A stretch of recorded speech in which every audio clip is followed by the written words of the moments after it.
Praise the lord.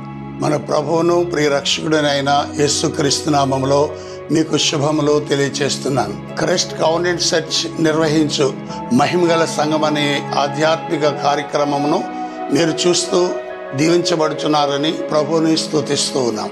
ఈ కడవరి దినాల్లో దేవుని వాక్యం మనకెంతో అవసరం. అపోస్తలుడైన పౌలు మీ హృదయములలో దేవుని యొక్క వాక్యమును సమృద్ధిగా నివసింపనీయుడి అనే వాక్యమును ఆధారం చేసుకొని దేవుని వాక్యం అందరికీ అందాలనే ఉద్దేశంతో ఈ కార్యక్రమాన్ని మేము నడిపిస్తూ ఉన్నాం. అంత మాత్రమే కాకుండా నేను పాపము చేయకూడనట్లు నా హృదయంలో నీ వాక్యమును ఉంచుకొని ఉన్నాను అని కీర్తనకారుడు చెప్పినట్లుగా ఈ కడవరి దినములలో దేవుని యొక్క వాక్యం మన హృదయంలో ఉంచుకున్నట్టు అది ఎంతో అవసరం. కనుక ఈ వాక్యమును విని హృదయంలో భద్రపరచుకొని ఆ చొప్పున జీవించాలని మనవి చేస్తున్నాం. ఈ సమయంలో దైవదాసులు దేవుని సందేశమును అందించారు. శ్రద్ధగా విని దైవ దీవెనలు పొందేదాం. ప్రభు మిమ్మల్ని దీవించుగాక. ఆమేన్. మన ప్రభువును రక్షకుడైన యేసుక్రీస్తు నామములో మీకు శుభములు తెలియజేస్తూ ఉన్నాను. మహిమగల సంఘం అనే ఆధ్యాత్మిక టీవీ కార్యక్రమమునకు ప్రేమతో మిమ్మల్ని ఆహ్వానిస్తున్నాం. ప్రియులారా, ఈ వాక్య సందేశాల ద్వారా, ఈ కార్యక్రమాల ద్వారా మీరు ఎంతగానో దీవించబడుచున్నారని, దేవునిలో ఎదుగుచున్నారని, ప్రభు రాకడ కొరకు సిద్ధపడుచున్నారని మీ ద్వారా విని ఎంతగానో సంతోషిస్తూ ఉన్నాము. ఇంతవరకు దేవుని యొక్క ఉచితమైన కృపను బట్టి, దేవుడు చేసిన ఆశ్చర్యకరమైన సహాయమును బట్టి ఈ కార్యక్రమములు ప్రసారం చేయడానికి దేవుడు సహాయం చేశాడు. సమస్తమైన మహిమ, ఘనత, ప్రభావములు దేవునికే కలుగునుగాక. ఈ కార్యక్రమాల కొరకు ప్రార్థించిన వారికి, సహకరించిన వారికి ప్రత్యేకమైన వందనాలు తెలియజేస్తూ ఉన్నాం. ప్రియులారా, దేవుని యొక్క వాక్యాన్ని ఈరోజు మనం ధ్యానం చేద్దాము. ఈరోజు వాక్య ధ్యాన నిమిత్తము అపోస్తలుడైన పౌలు ఎఫెసీయులకు రాసిన పత్రిక 4వ అధ్యాయము మొదటి 2 వచనాలు మనం చదువుకుందాం. కాబట్టి మీరు సమాధానమును బంధము చేత ఆత్మ కలిగించు ఐక్యమును కాపాడుకొనుట యందు శ్రద్ధ కలిగిన వారై ప్రేమతో ఒకరినొకడు సహించండి. ప్రియులారా, ఈ మాటలు అపోస్తలుడైన పౌలు ఎఫెసీలో ఉన్న సంఘానికి తెలియజేస్తూ ఉన్నాడు. ఇదిగో, పరిశుద్ధాత్మ దేవుడు మీకు కలిగించిన మీ ఐక్యతను సమాధానమును బంధము చేత పరిశుద్ధాత్మ దేవుడు కలిగించిన ఐక్యమును కాపాడుకొనుట యందు మీరు శ్రద్ధ కలిగి ఉండండి, దాని కొరకు ఒకరినొకరు సహించండి అని సంఘానికి పౌలు గారు హెచ్చరిస్తూ ఉన్నారు. పిల్లరా, ఈరోజు సంఘములలో ఐక్యత అనేది ఎంతైనా అవసరమైన సంగతి. దీన్ని బట్టి మనము అర్థం చేసుకోవాలి. ఎక్కడైతే సంఘము ఐక్యముగా ఉంటుందో, ఐక్యత ఏ సంఘములో అయితే ఉంటుందో అది బలమైన సంఘముగా పరిగణించబడుతూ ఉంది. ఒక సంఘము పై రూపము ఎంతగా మనకు మంచిగా కనబడుతున్నా, సంఘములో ఐక్యత ఉంటేనే అది సరి అయిన సంఘముగా, వాక్యానుసారమైన సంఘముగా పరిగణించబడవచ్చు. యేసుక్రీస్తు వారి యొక్క ఆలోచన, యేసుక్రీస్తు వారి యొక్క ప్రార్థన, ఆయన ఉద్దేశ్యము, ఆయన చిత్తము కూడా అదే.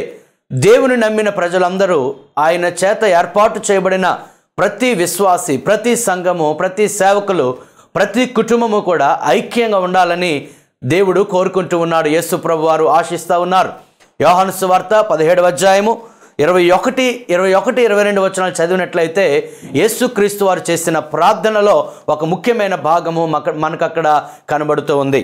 తండ్రి, నా యందు నీవును, నీ యందు నేనును ఉన్నలాగున వారును మన యందు ఏకమై ఉండవలనని వారి కొరకు మాత్రము నేను ప్రార్థించట్లేదు, వారి వాక్యము వలన నా యందు విశ్వాసముంచి వారందరూ ఏకమై ఉండవలనని వారి కొరకు ప్రార్థించుచున్నాను. మనము ఏకమై ఉండలాగున వారును ఏకమై ఉండవలనని నీవు నాకు అనుగ్రహించిన మహిమను నేను వారికి ఇచ్చితిని. యేసు ప్రభు వారి యొక్క ఆశ మనం ఇక్కడ చూస్తూ ఉన్నాము. ఆయన యందు విశ్వాసం ఉంచిన ప్రతి ఒక్కరూ కూడా ఐక్యత కలిగి ఉండాలన్నది ప్రభువు యొక్క ప్రణాళిక. ఎక్కడ ఐక్యత ఉంటుందో అక్కడ దేవుని కార్యాలు బలంగా జరుగుతాయి అని దేవుని యొక్క లేఖనాలు మనకు తెలియజేస్తూ ఉన్నాయి. కీర్తన గ్రంథం 133వ కీర్తన 1వ వచనంలో మనం గమనించినట్లయితే, సహోదరులు ఐక్యత కలిగి ఉండుట ఎంత మేలు, ఎంత మనోహరమైన మాట మనం అక్కడ చదువుతున్నాం. ఎక్కడైతే ఐక్యత ఉంటుందో అది మంచిది అని, అది మనోహరమైనదని, అది ఆశీర్వాదకరమైనదని మనము అర్థం చేసుకోవాలి.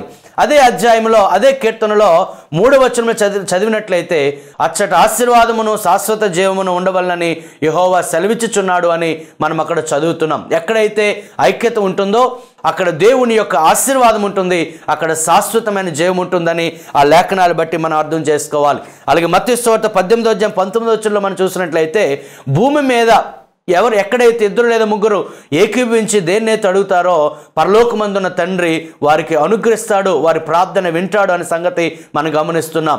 ఏక మనస్సుతో ఎక్కడైతే ప్రార్థన చేస్తారో వారి ప్రార్థన దేవుడు వింటాడు. అదే అధ్యాయం 20వ వచనంలో మనం చదివినట్లయితే ఎక్కడ ఇద్దరు లేదా ముగ్గురు ఆయన నామం పేట కూడి ఉందరో వారి మధ్య ఉంటానని ఆయన అన్నాడు. ఎక్కడ ఐక్యత ఉంటుందో అక్కడ దేవుని సన్నిధి ఉంటుంది. అదేవిధంగా మరొక రీతిగా ఆలోచన చేసినట్లయితే ఐక్యత లేని చోట్ల దేవుని సన్నిధిని మనం అనుభవించలేం. అందుకే మన కుటుంబములలో కానీ సంఘములలో కానీ దేవుడు అనుగ్రహించే ఆ ఐక్యతను మనం కాపాడుకుంటూ ఉండాలి. ఐక్యతను మనం కోల్పోతే దేవుని సన్నిధిని మనం అనుభవించలేం, దేవుడిచ్చే సమాధానాన్ని మనం అనుభవించలేమన్న సంగతి మనం జాగ్రత్తగా మనం గమనించాలి. అపోస్తలుల కార్యం 1వ అధ్యాయం 14వ వచనంలో చూసినట్లయితే మేడగదిలో ఇంచుమించు 120 మంది ఏక మనస్సుతో ఎడతెక్క వారు ప్రార్థించినట్లు మనం చదువుతున్నాం.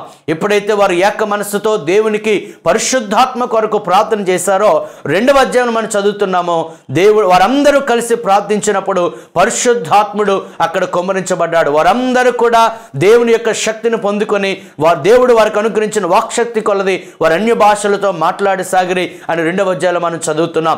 ఎక్కడైతే ఏక మనస్సు ఉందో, ఎక్కడైతే ఐక్యత కలిగి వారు ప్రార్థన చేస్తారో పిల్లరా అక్కడ దేవుని యొక్క ఆత్మ కుమ్మరించమన్నట్లు మనం చదువుతున్నాం. అందుకే మన కుటుంబములలో కానీ మన సంఘములలో కానీ ఐక్యత అనేది చాలా అవసరం. ఐక్యత లేకపోతే అక్కడ పరిశుద్ధాత్మ కార్యాలు జరగవు అనే సంగతి మనము గమనించవలసిన వారు వింటున్నాం. అలాగే న్యాయాధిపతుల గ్రంథము 20వ అధ్యాయము 11వ వచనమును చూసినట్లయితే ఇశ్రాయేలీయులు సుమారు 4 లక్షల మంది ఉన్నారు, కానీ వారందరూ కూడా ఒక్క మనుష్యుడైనట్టుగా ఏకీభవించి యుద్ధం చేసినప్పుడు దేవుడు వారికి విజయం ఇచ్చాడు. చూడండి ప్రియులారా, అక్కడ 4 లక్షల మంది ప్రజలు, కానీ వారందరూ కూడా ఒక్క మనుష్యుడైనట్టుగా ఏక తాత్పర్యము కలిగి, ఏక భావము కలిగి, ఏక హృదయము కలిగి, ఐక్యమత్యము కలిగి ప్రియులారా వారు శత్రువులతో యుద్ధం చేసినప్పుడు దేవుడు వారికి విజయం ఇచ్చాడు. ఎక్కడ ఐక్యత ఉంటుందో అక్కడ వారికి విజయం వస్తుంది అనే సంగతి దీన్ని బట్టి మనము తెలుసుకోవచ్చు. అలాగే నెహెమ్యా గ్రంథం మనం గమనించినట్లయితే అక్కడ ఉన్న ప్రజలు నెహెమ్యాతో కలిసి ఇశ్రాయేలీయులందరూ కూడా యెరూషలేము ప్రాకారాలు కట్టినట్టు మనం చూస్తున్నాం. దీన్ని బట్టి మనం అర్థం చేసుకోవాలి, ఒక ఘనకార్యము దేవుని పిల్లలముగా మనము చేయాలి అంటే తప్పనిసరిగా ఐక్యత అవసరమైన సంగతి మనం గమనించాలి. అలాగే ప్రసంగి గ్రంథం 4వ అధ్యాయము 3 నుంచి 12 వచనాలు గమనించినట్లయితే ఒకరికి ఒంటిగాడి కన్నా ఇద్దరు ఏకీభవించడం మేలు, దానివల్ల ఎంతో గొప్ప దీవెన ఉంటుందనే సంగతి దాన్ని బట్టి మనం గమనించాలి. ఎక్కడ ఐక్యత ఉంటుందో అక్కడికి ఒకరికొకరు ప్రోత్సాహం అందుతుంది. ఎక్కడ ఐక్యత ఉంటుందో వారి మధ్య ఒకరికొకరు సహకరించుకోవడం వలన వారు ఇరువురు కలిసి గొప్ప కార్యాలు చేయగలరు. ఐక్యత అది మేలని మనం గమనించాము. ఒకరి కష్టము తక్కువ ఫలాన్ని ఇస్తూ ఉంటే ఇద్దరు కలిసి పని చేయటం వలన మంచి ఫలము అనుభవిస్తారు అని అక్కడ మనం చదువుతున్నాం. అంత మాత్రమే కాదు, 3 పేటల త్రాడు త్వరగా తెగిపోదు అని ఆ లేఖనాల్లో మనం చదువుతున్నాం. అంటే ఐక్యమత్యంలో చాలా బలం ఉంది అని మనం గమనించాలి. ఎక్కడ ఐక్యత ఉండదో అక్కడ బలమైన కార్యాలు జరగవు అనే సంగతి మనం గమనించాలి. కెనడాలో ఒక కాంపిటీషన్ జరుగుతూ ఉంది. అక్కడ ఎద్దులకు బరువులు పెట్టి ఏ ఎద్దైతే ఎక్కువ బరువు మోస్తుందో ఆ కాంపిటీషన్లో ఏ ఎద్దైతే ఎక్కువ బరువు మోస్తుందో తన యజమానికి బహుమతులు ఇస్తూ ఉంటారు. ఒక ఎద్దు సుమారు 4000 కేజీలు ఒకవేళ లాగగలిగితే 2 ఎద్దులు కలిసి సుమారు 8000 కేజీలు మాత్రమే లాగుతాయన్న సంగతి మనం గమనించాలి. అయితే 2 ఎద్దులు కలిపి ఆ యొక్క బరువు లాగినప్పుడు అక్కడ ఉన్న అధికారులు గమనించారు, 2 ఎద్దులు కలిపి 8000 కేజీలకు బదులు 13,000 కేజీల బరువు లాగినట్లు మనము అక్కడ గమనిస్తూ ఉన్నాం. పిల్లరా, ఒకరు కష్టపడితే తక్కువ ఫలమే వస్తుంది, కానీ ఇద్దరు కలిసి ఏకీభవించి కష్టపడినప్పుడు ఎక్కువ ఫలితం వస్తుందన్న సంగతి దాన్ని బట్టి మనం గమనించగలము. అంచేత మన కుటుంబాల్లో కానీ సంఘములలో కానీ ఐక్యత కలిగి ఉండటం అది మేలు, అది ఒక ఆశీర్వాదకరము. అక్కడ పరిశుద్ధాత్మ కార్యాలు జరుగుతాయి. ఐకమత్యం ఎక్కడుంటుందో అక్కడ దేవుని కొరకు బలమైన కార్యాలు చేయగలం. పిల్లల విచారకరమైన సంగతి ఏంటంటే ఈరోజు అపవాది అయిన సాతాను కుటుంబములలో సంఘములలో సేవకుల మధ్య ఐక్యత లేకుండా చేస్తూ ఉన్నాడు. పేతురు రాసిన మొదటి పత్రిక 5వ అధ్యాయం 8వ వచనం మనం చదువుతున్నాము, మీ విరోధి అపవాది ఎవరిని మింగుదనని గర్జించే సింహం వలె వెతికి వెతుకుచూ తిరుగుచున్నాడని. అవును పిల్లారా, ఈరోజు కుటుంబంలో ఐక్యత లేకుండా అపవాది పని చేస్తూ ఉన్నాడు. సంఘములలో ఐక్యత లేకుండా అపవాది పని చేస్తూ ఉన్నాడు. అందుకే చాలా మంది అపవాదికి చోటిచ్చేసి కుటుంబాల్లో ఐక్యత లేకుండా చేసేసుకుంటున్నారు. దేవుని యొక్క ఆశీర్వాదాలు కోల్పోతూ ఉన్నారు. దేవుడిచ్చే శాంతి సమాధానం కోల్పోతూ ఉన్నారు. ఈనాడు సంఘములలో కూడా ఐక్యత లోపిస్తుంది అని మనం గమనించాలి. అందుకే దేవుని కార్యాలు బలముగా జరగటం లేదని గమనించాలి. ఆది సంఘములో మనం గమనించినట్లయితే వారు ఐక్యంగా ఉన్నారు కనుక దేవుని కొరకు బలమైన కార్యాలు వారు చేశారు. ప్రియ సహోదరి సహోదరులారా, మీ కుటుంబంలో ఐక్యత లోపించిందా? అయితే దేవుడు మీతో మాట్లాడుతున్నాడు, గమనించండి. ప్రియ సహోదరి సహోదరులారా, సేవకులారా, మీ సంఘములలో ఐక్యత లోపించిందా? దేవుడు మాట్లాడుతున్నాడని గమనించి దేవుని యొక్క వాక్యం బట్టి హెచ్చరిక పొంది ఐక్యతను కాపాడుకోనాలని ప్రభుపేట సేవకునిగా తెలియజేస్తూ ఉన్నాను. ప్రియులారా, ఐక్యతను గురించిన కొన్ని మాటలు మనం ఈరోజు ధ్యానం చేద్దాము. మొదటిగా మన కుటుంబములలో ఐక్యత ఉండాలి. ప్రతి కుటుంబంలో కూడా ఐక్యత ఉండాలన్నది దేవుని యొక్క ఆలోచన. తిమోతికి రాసిన మొదటి పత్రిక 3:15 మనం గమనించినట్లయితే, దేవుని మందిరములో అనగా జీవము గల దేవుని సంఘములో జనులు ఎలాగూ ప్రవర్తించాలో నీ వారికి బోధించాలి. ఎందుకనగా ఆ సంఘము సత్యమునకు స్తంభమును ఆధారమునై ఉన్నది అని మనం అక్కడ లేఖనాలు చదువుతున్నాం. అపోస్తలుడైన పౌలు తన ఆత్మీయ కుమారుడు తన శిష్యుడైన తిమోతికి చెప్తూ ఉన్నాడు, జీవము గల దేవుని సంఘము సత్యమునకు స్తంభమును ఆధారమునై ఉన్నది అని చెప్తూ ఉన్నాడు. పిల్లారా, ఒక సంఘము ఒక స్తంభముగా మనం పోల్చుకున్నట్లయితే ఆ స్తంభములు అనేకమైన ఇటుకలు ఉండడము మనం గమనిస్తూ ఉంటాం. ఒక సంఘములో అనేకమైన కుటుంబాలు కలిసి ఉంటాయి. అనేకమైన కుటుంబాల సముదాయమే ఒక సంఘం అని గమనించాలి. అందుచేత ఒక ఇటుక బీటలో వారినట్లయితే, ఒక ఇటుకలో చీలికలు వచ్చినట్లయితే స్తంభం అంతా కూడా పాడైపోయే ప్రమాదం ఉంది. అందుచేత ఒక కుటుంబంలో చీలికలు వచ్చినా, ఒక కుటుంబంలో గొడవలు జరిగినా, ఒక కుటుంబంలో కొన్ని సమస్యలు వచ్చినా అది సంఘము మీద ప్రభావం చూపిస్తుంది అన్న సంగతి మనం గమనించాలి. అందుకే అపోస్తలుడైన పౌలు తిమోతికి చెప్తున్నాడు, ఇదిగో ప్రతి కుటుంబం ఎలాగో జీవించాలో నీవు వాటికి బోధించు అని. తిమోతికి రాసిన ఆ 2 పత్రికలు మనం చదివితే ఒక కుటుంబంలో వ్యక్తులు ఎలా ఉండాలో పౌలు పదే పదే చెప్పినట్లు మనం గమనిస్తూ ఉన్నాం. ప్రియులారా, దేవుని పిల్లలముగా ప్రతి కుటుంబంలో కూడా ఐక్యత ఉండాలని దేవుడు కోరుకుంటూ ఉన్నాడు. గమనించాలి, బలహీనమైన కుటుంబాలు బలహీనమైన సంఘాన్ని కడతాయి, బలమైన కుటుంబాలు బలమైన సంఘాన్ని కడతాయి. మరి కుటుంబంలో చీలికలు వచ్చేసి కుటుంబాలు విచ్ఛిన్నమైపోయి భార్యాభర్తల మధ్య సమాధానం లేనప్పుడు, తల్లిదండ్రులు పిల్లల మధ్య సమాధానం లేనప్పుడు, అన్నదమ్ములు అక్కచెల్లెల మధ్య సమాధానం లేనప్పుడు తప్పనిసరిగా దాని యొక్క ప్రభావము సంఘము మీద ఉంటుంది అన్న ఆత్మీయ సత్యాన్ని మనం ఎరిగిన వారమై, యేసుక్రీస్తు వారు ఏ సంఘము కొరకైతే ప్రాణం పెట్టారో, ఏ సంఘము కొరకైతే తన రక్తాన్ని చెందించారో ఆ సంఘము క్షేమంగా ఉండాలంటే మొదటిగా మన కుటుంబములలో ఐక్యతను మనం కాపాడుకోవాలి. ప్రియులారా, ఈరోజు కుటుంబంలో చూస్తే కుటుంబములు మనం గమనించినట్లయితే చాలా విచారకరమైన సంఘటనలు జరుగుతూ ఉన్నాయి. భార్యాభర్తల మధ్య ఐక్యత ఉండడం లేదు, తల్లిదండ్రులు పిల్లల మధ్య ఐక్యత ఉండడం లేదు, అన్నదమ్ములు అక్క చెల్లెండ్రుల మధ్య ఐక్యత లోపిస్తుందని మనం గమనించాలి. అందుచేతే కుటుంబాలు ఆశీర్వాదకరముగా ఉండటం లేదని మనం ఆలోచన చేయాలి. పిల్లరా, కుటుంబమునకు వచ్చేసరికి కుటుంబంలో ప్రతి ఒక్కరు కూడా వారి వారి బాధ్యతలు నిర్వహించినప్పుడు ఆ కుటుంబం ఐక్యంగా ఉంటుందని మనం గమనించాలి. ఎఫెసీ పత్రిక 5:22-33 అలాగే కొలస్సీలు రాసిన పత్రిక 3:18-21 అలాగే ఎఫెసీ పత్రిక 6:1-4 మనం గమనించినట్లయితే భార్యాభర్తలు ఎలాగుండాలి, తల్లిదండ్రులు పిల్లలు ఎలాగుండాలనే సంగతి ఆ లేఖనాల్లో మనం చదువుతున్నాం. మొదటిగా ఎఫెసీ పత్రికలో మనం చదివినట్లయితే భార్యలైన వారు తమ భర్తలకు లోబడి ఉండాలి. సంఘము క్రీస్తునకు లోబడినట్లు ప్రతి విషయంలో కూడా భార్యలు భర్తలకు లోబడి ఉండాలని మనం అక్కడ గమనిస్తూ ఉన్నాం. భర్త శిరస్సు గనుక శిరస్సు ఇచ్చిన ఆదేశాలు యొక్క శరీరము పాటించాలి.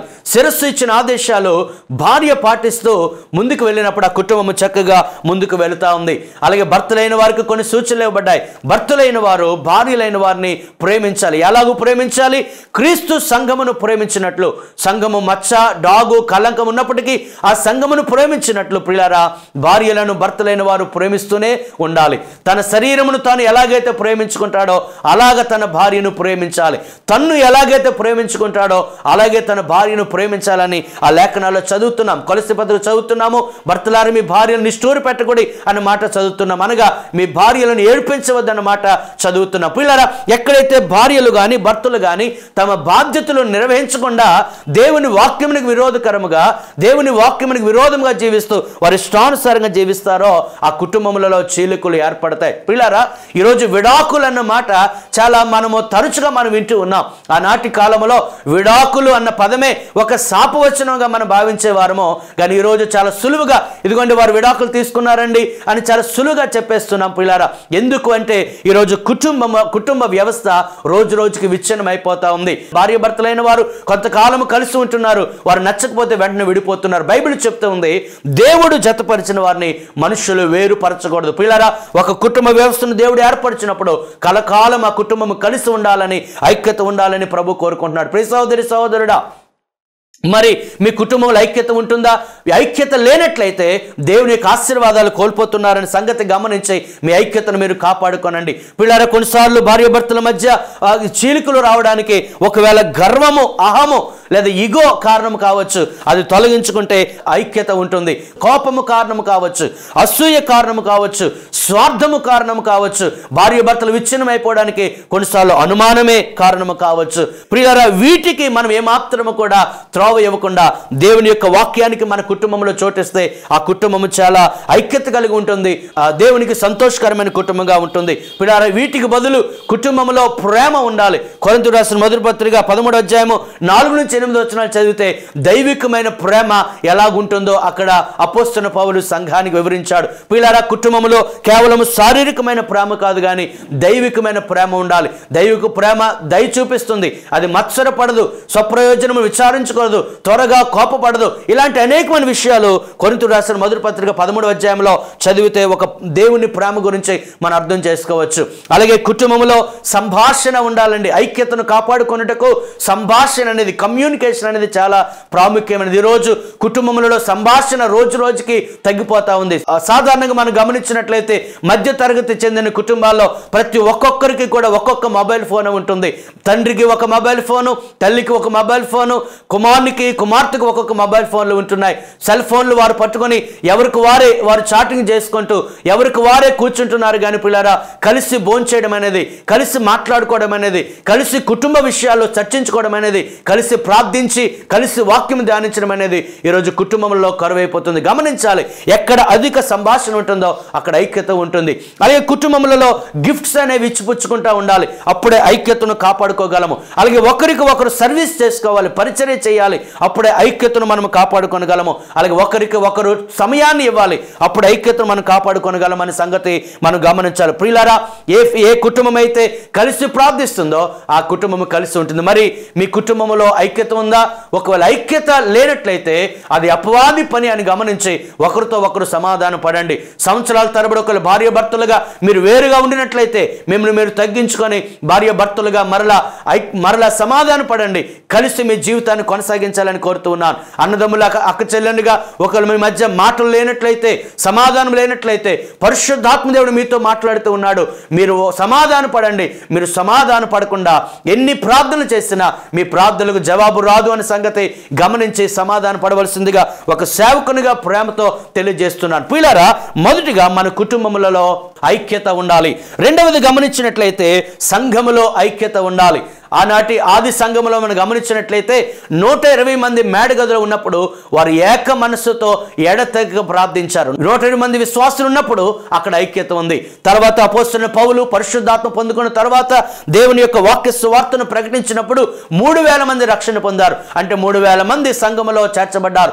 3000 మంది సంఘములో చేర్చబడినప్పటికీ అపోస్తలుల గారు 2వ అధ్యాయం 41-44 వచనాలు చదువుతున్నాము. వారు ఏక మనస్సు కలిగి ఉన్నారు. వారు అక్కర కొలది వారు పంచిపెట్టారు. వారు ఏకముగా కూడి దేవుణ్ణి ఆరాధన చేసి కలిసి వారు భోజనం చేసేవారు. అంటే 3120 మంది ఉన్నప్పుడు కూడా వారి మధ్య ఐక్యత అలాగే ఉంది. తర్వాత 4వ అధ్యాయం వచ్చేటప్పటికి మరి 5,000 మంది సంఘము పెరిగారు. మరి 5,000 మంది ఉన్నప్పుడు కూడా ఆ సంఘములో ఐక్యత ఉంది అని గమనించాలి. ప్రియులారా, ఆది సంఘము చాలా బలమైన సంఘం, ఎందుకంటే వారి మధ్య ఐక్యత ఉంది. మరి ఈరోజు మరి సంఘములలో ఐక్యత ఉందా? ఒకవేళ ఆలయాలు పైకి చాలా సుందరముగా లేదా సంఘములో అనేక మంది సంఖ్య ఒకళ్ళు పెరుగుతూ ఉండొచ్చు, కానీ ప్రతి సంఘములో ఐక్యత ఉన్నప్పుడే, ఐక్యత ఏ సంఘములో ఉంటుందో ఆ సంఘము బలమైన సంఘము, వాక్యానుసారమైన సంఘమని మనం గమనించాలి. ప్రియులారా, సంఘమునకు దేవుడు శక్తి ఇచ్చాడు. పాతాళ లోక ద్వారములు సంఘము ఎదుట నిలువనారు అని ప్రభువు చెప్పాడు. మరి ఈరోజు అపవాదిని ఎదిరించాలంటే సంఘము ఐక్యంగా ఉండాలని గమనించాలి. అపొస్తలుల కార్యములు 1వ అధ్యాయము 14 చదివితే వారందరూ సంఘమంతా ఏక మనసుతో ప్రార్థించినప్పుడు పరిశుద్ధాత్ముడు కుమ్మరించబడ్డాడు. పేతురు చెరసాల ఉన్నప్పుడు సంఘమంతా ఏక మనసుతో ప్రార్థించినప్పుడు అపొస్తలుల 12వ అధ్యాయం చదువుతున్నాము, పేతురు చెరసాల నుంచి విడిపించబడ్డాడు. అపొస్తలుల కార్యం 13వ అధ్యాయంలో వారు ఏక మనసుతో ప్రార్థించినప్పుడు దేవుని చిత్తం వారికి బయలుపరచబడింది. అంత్యొక్క సంఘములో నుంచి పౌలు బర్నబాల్ని సేవకు పంపించినట్లు చదువుతున్నాం. పిల్లరా, ఇక్కడ మరి యొక్క సంగతి మనం గమనించాలి. ఫిలిప్పీ సంఘం గురించి ఆలోచన చేస్తే ఫిలిప్పీ సంఘములో చాలా మంచి విషయాలు ఉన్నాయి. అపొస్తలుని పౌలు అంటాడు, ఇదిగో మీ సంఘమును గురించి నా హృదయంలో నేను తలంచుకొనుచున్నాను అంటాడు. అంటే ఫిలిప్పీ సంఘము గురించి అపొస్తలుని పౌలు చాలా మంచి సాక్ష్యం ఇస్తూనే ఉన్నాడు. పౌలు గారు ఈ ఫిలిప్పీ సంఘం గురించి ఏమేమి చెప్పారో మనం చూసినట్లయితే ఫిలిప్పీ పత్రిక 1వ అధ్యాయం 3 నుంచి 6 వచనాలు గమనిస్తే, ఇదిగో సంఘముగా మీరు సువార్త విషయంలో నాతో పాలువారయ్యారంటాడు. అంటే సువార్త విషయంలో వారు చాలా పౌలుతో కలిసి వారు పనిచేశారు. 1వ అధ్యాయం 7వ వచనం చదివినట్లయితే, బంధకముల యందును నేను సువార్త పక్షమున వాదించుట యందును దాన్ని స్థిరపరచుట యందును ఈ కృపలో మీరు నాతో పాలువారుగా ఉన్నారు, నా హృదయంలో మీరు ఉన్నారు అని పౌలు ఫిలిప్పీ సంఘం గురించి చెప్తూ ఉన్నాడు. 4వ అధ్యాయము 15వ వచనం వచ్చేటప్పటికి, ఇచ్చు విషయంలోను పుచ్చుకొని విషయంలోను మీరు తప్ప ఏ సంఘపు వారును నాతో పాలువారు కాలేదంటాడు. 4వ అధ్యాయం 16వ వచనంలో, ఇదిగో నేను సేవకునిగా మాటి మాటికి నా అవసరతలు కూడా మీరు తీర్చాడు అని ఫిలిప్పీ సంఘాన్ని మెచ్చుకుంటూ ఉన్నాడు. పిల్లరా, ఇన్ని మంచి లక్షణాలు ఉన్నప్పటికీ 4వ అధ్యాయం 2వ వచనంలో పౌలు గారు ఏం చెప్తున్నారంటే, ప్రభువునందు ఏక మనస్సు గలవారి ఉండుడని యవదియను సుంటికేను బతిమాలుకొనుచున్నాను. ఇన్ని మంచి లక్షణాలు ఉన్నా ఆ సంఘములో 2 స్త్రీల మధ్య తగాదా వచ్చింది. వారిద్దరూ యువదియ సుంటికేను మధ్య ఏదో ఒక భేదాభిప్రాయాలు వచ్చాయి. వారి మధ్య ఏక మనస్సు లేదు. అందుచేత ముందు వారి ఏక మనస్సు కలిగి ఉండాలని ముందు వారిని బ్రతిమాలుకొనుచున్నానని పౌలు చెప్తున్నాడు. పిల్లరా, ఏ సంఘములో ఎన్ని మంచి లక్షణాలు ఉన్నా ఏక మనస్సు లేకపోతే ఆ సంఘము బలమైన సంఘము కాదు. ఒకవేళ సంఘం ప్రార్థించే సంఘము కావచ్చు, పరిశుద్ధాత్మ వరాలున్న సంఘము కావచ్చు, ఆర్థికంగా వృద్ధి చెందిన సంఘము కావచ్చు, ఆ సంఘములో అనేక మంది నాయకులు ఉండొచ్చు, ఆ సంఘము యొక్క స్ట్రక్చర్ చాలా బాగా ఉండొచ్చు, కానీ ఆ సంఘములో ఐక్యత లేకపోతే అది దేవుని దృష్టిలో అది చాలా బలహీనమైన సంఘం అని గమనించాలి. అందుకే ఫిలిప్పీయులకు రాసిన పత్రిక 2వ అధ్యాయం 2వ వచనంలో పౌలు ఈ విధంగా చెప్తూ ఉన్నాడు, మీరు ఏక మనస్కులగునట్లుగా ఏక ప్రేమ కలిగి ఏకభావము గలవారుగా ఉండి ఒక్కదాని యందే మనసు ఉంచుచు నా సంతోషము సంపూర్ణము చేయుడి. ఇదిగో ఫిలిప్పీ సంఘమా, మీరు అనేకమైన మంచి లక్షణాలు ఉన్నాయి, కానీ నా సంతోషము సంపూర్ణం చేయబడాలంటే ఇదిగో ఆ 2 స్త్రీలు వారి ఐక్యత కలిగి ఉండాలి. వారి ఐక్యత లేకపోతే దేవుని నామానికి మహిమ కలుగదు, దేవుడు మిమ్మల్ని బట్టి సంతోషించడని ఆ సంఘమును సరిదిద్దినట్లుగా చూస్తున్నాం. పిల్లరా, ఈరోజు సంఘములు పైకి బాగానే కనబడుతూ ఉండొచ్చు, కానీ మరి సంఘములో ఐక్యత ఉందా అని మనం గమనించాలి. పిల్లరా, సంఘము ఒక శరీరముతో పోల్చబడింది. కొరింథీ రాసిన మొదటి పత్రిక 12వ అధ్యాయము, రోమిలికి రాసిన పత్రిక 12వ అధ్యాయంలో గమనించినట్లయితే సంఘము శరీరముతో పోల్చబడింది. శరీరములో అనేక అవయవములు ఉన్ననో అన్ని అవయవాలు కూడా కలిసి పనిచేసినప్పుడే ఆ శరీరము క్షేమాభివృద్ధి చెందుతూ ఉంది. ఏ అవయవము చిన్నది కాదు, తక్కువది కాదు, ఏ అవయవము పెద్దది కాదు, గొప్పది కాదు, అన్ని అవయవాలు కూడా మన శరీరమునకు అవసరమే. అలాగే సంఘములో ధనికులు అవసరమే, అలాగే పేదవారు అవసరమే, చదువుకున్న వారు అవసరమే, చదువు లేని వారు అవసరమే, జ్ఞానవంతులు అవసరమే, జ్ఞానం లేని వారు కూడా అవసరమే. అందరూ సంఘానికి అవసరమే. తన చిత్త ప్రకారము దేవుడు ప్రతి ఒక్కరిని కూడా సంఘములో చేర్చాడు. ఏ ఒక్కరూ తృణీకరించబడడానికి వీల్లేదు. వారు పేదవారైనా వారి కొరకు యేసుక్రీస్తు వారు కలువరి శిలువలో రక్తం చెందించారు. వారు సరి అయిన బట్టలు లేని వారైనా వారి కొరకు యేసుక్రీస్తు వారు రక్తం చెందించారనే సంగతి సేవకులైన వారు, కాపులైన వారు ఏనాడు కూడా మర్చిపోకూడదు. సంఘం అసలే మర్చిపోకూడదు. ఎందుకనగా సంఘములో రకరకాల మనుషులు, ఒక శరీరంలో ఎలాగైతే రకరకాల అవయవాలు ఉన్నాయో సంఘం అనే శరీరంలో రకరకాల మనుషులు ఉంటారు, కానీ వారందరూ ఏక మనసు కలిగినప్పుడు దేవుని కార్యాలు ఆ సంఘములో చూడొచ్చు. కులమును బట్టి కానీ, వారి స్టేటస్ బట్టి కానీ, వ్యక్తులను బట్టి కానీ సంఘం ఏనాడు కూడా చీలిక అవ్వకూడదండి. ఎందుకనగా ఈ సంఘము కొరకు యేసుక్రీస్తు రక్తం చెందించారనే సంగతి మనం మర్చిపోకూడదు. మూడవదిగా సంఘముల మధ్య ఐక్యత ఉండాలి. పిల్లలు, ఈరోజు అనేకమంది డినామినేషన్స్ మనం చూస్తూ ఉన్నాం. రకరకాల డినామినేషన్స్ ఉన్నప్పటికీ, రకరకాల సిద్ధాంతములను వారు పాటించినప్పటికీ వారందరూ అన్ని సంఘములో ఐక్యత కలిగి ఉండాలని పరిశుద్ధాత్మ దేవుడు కోరుకుంటూ ఉన్నాడు. ఎఫెసీ పత్రిక 4వ అధ్యాయము 4 నుంచి 6 వచనాలు గమనించినట్లయితే, ఈ విధంగా రాయబడింది, శరీరం ఒక్కటే, ఆత్మయు ఒక్కడే, ఆ ప్రకారమే మీ పిలుపు విషయమై ఒక్కటే నిరీక్షణ యందుండుటకు పిలువబడుతురి. ప్రభువు ఒక్కడే, విశ్వాసం ఒక్కటే, బాప్తిస్మం ఒక్కటే, అందరికీ తండ్రి అయిన దేవుడు ఒక్కడే, ఆయన అందరికి పైగా ఉన్నవాడు, అందరిలోనూ వ్యాపించి అందరిలో ఉన్నాడు. పిల్లరా, శరీరం ఒక్కటే, ఆత్మయు ఒక్కటే, ప్రభు ఒక్కడే, దేవుడు ఒక్కడే, విశ్వాసం ఒక్కటే, బాప్తిస్మం ఒక్కటే. ఒక్క శరీరములోనికి మనము పొందుపరచబడ్డాము. మనందరికీ ఒకే ఒక్క బాప్తిస్మం ఉంది. అటువంటిది మన డినామినేషన్స్ బట్టి, మన సిద్ధాంతులు బట్టి మనం వేరు సంఘములన్నీ కలిసినప్పుడే దేవుని కొరకు మనం జీవించగలం, దేవుని కొరకు బలమైన కార్యాలు చేయగలం, దేవుని రాజ్యము ఈ భూమి మీద కలిసి స్థాపించగలము.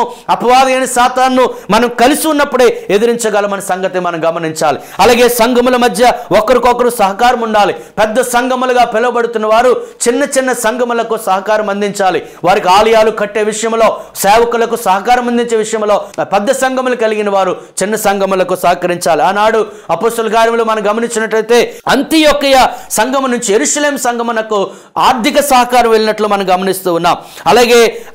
అలాగే మాసిదోనియా సంఘము నుంచి యెరూషలేము సంఘమునకు సహకారం వెళ్ళినట్లు మనం గమనిస్తున్నాం. ఆనాడు సంఘాలు ఒక సంఘానికి ఒక సంఘము సహకరించుకునేవారు. మరి ఈరోజు అటువంటి సహకారము సంఘములో ఉండాలని దేవుడు తెలియజేస్తున్నాడు. సంఘముల మధ్య ఐక్యత అవసరము. చివరిగా సేవకుల మధ్య కూడా ఐక్యత అవసరమని గమనించాలి. ప్రభు ప్రార్థన అదే, ఇదిగో నన్ను విశ్వసించిన వీరందరూ ఏక మనసు కలిగి ఉండాలి. ప్రియులారా, సేవకులమైన అందరము కలిస్తే దేవుని కొరకు గొప్ప కార్యం చేయగలం. అపోస్తలులు ఉండాలి, ప్రవక్తలు ఉండాలి, కాపర్లు ఉండాలి, సువార్తికులు ఉండాలి, ఉపదేశకులు ఉండాలి. వీరందరినీ కూడా సంఘమునకు దేవుడు అనుగ్రహించాడు. అందరూ కలిసినప్పుడే దేవుని యొక్క కార్యాలు మనం బలంగా చేయగలము. ఒక తోటలో ఒక్కొక్క చోట పనివారు పని చేస్తూ ఉంటారు, తోటని సంరక్షిస్తారు, తోటని కాపు చేస్తారు. అలాగే సార్వత్రిక సంఘం అనే తోటను దేవుడు మనకు అప్పగించాడు. ఆయా స్థలాల్లో సేవకులు ఎవరి పని వారు చేస్తూనే ఇతర సేవకులతో కలిసి పని చేయాలి. ఒకరినొకరు విమర్శించుకోనకుండా కలిసి పని చేసినప్పుడు అపవాదికి చోటు ఉండదు, దేవుని కార్యాలు బలంగా జరుగుతాయి. నెహెమీయా గ్రంథం 4:19-20 మనం గమనించినట్లయితే, ఇదిగో మనం చేసేది గొప్ప పని కానీ మనం ఎడమగా ఉన్నాము అనే సంగతి నెహెమీయా అక్కడ తెలియజేస్తూ ఉన్నాడు. పిల్లారా, మనం చేసేది దేవుని గొప్ప పని, మరి ఎడమగా ఉంటే దేవుని కార్యాలు మనం చేయలేము. అందుచేత సంఘములన్నీ కూడా, సేవకులందరూ కూడా ఒకరినొకరు గణపరుచుకుంటూ, ఒకరినొకరు హెచ్చించుకుంటూ, ఒకరికొకరు సహకరించుకున్నట్లయితే దేవుని కార్యాలు ఈరోజు సంఘములలో బహుగా జరుగుతాయన్న సంగతి ఒక సేవకునిగా తెలియజేస్తూ ఉన్నాను. పిల్లారా, ఒక్కొక్కరికి ఒక్కొక్క వరమును దేవుడు ఇచ్చాడు. ఏ వరము గొప్పది, ఏ వరము చిన్నది కాదు. ప్రతి వరము కూడా సంఘములలో ఉండాలి. ఒకరికొకరు సహకరించుకుంటూ, ఒకరికొకరు హెచ్చరించుకుంటూ ఉన్నట్లయితే సంఘము క్షేమాభివృద్ధి చెందుతుంది. అందుచేత కుటుంబములలో ఐక్యత ఉండాలి అని గమనించాలి. సంఘములో ఐక్యత ఉండాలి, సంఘముల మధ్య ఐక్యత ఉండాలి, సేవకుల మధ్య ఐక్యత ఉండాలి. ఇది పరమ తండ్రి అయిన దేవుని ఆకాంక్ష, తన కుమారుడైన యేసుక్రీస్తు వారి యొక్క ఆకాంక్ష, పరిశుద్ధాత్ముడైన దేవుని ఆకాంక్ష. మరి ప్రభు యొక్క ఆకాంక్షను మనం నెరవేరుద్దాం. ఇటువంటి భేదాభిప్రాయాలు ఉంటున్నా వెంటనే మనం సమాధాన పడదాం. దేవుడు అల్లరికి కర్త కాదు, సమాధానమునకే కర్త కనుక సమాధాన పడదాం. ఐక్యత కలిగి ఈ భూమి మీద దేవుని గొప్ప రాజ్యాన్ని స్థాపిద్దాం. అటువంటి కృప దేవుడు మనకు, మన కుటుంబములకు, సంఘములకు అనుగ్రహించునుగాక. Amen. Our address, Christ covenant church, plot number 15, Kalighat colony, near Vada colony, phase 1, Vizianagaram 535003, Andhra Pradesh. Another address, Christ Covenant Church behind Miseva, Ring Road, Vijayanagaram 535002, Andhra Pradesh. Our cell number 944196918. God bless you and your family.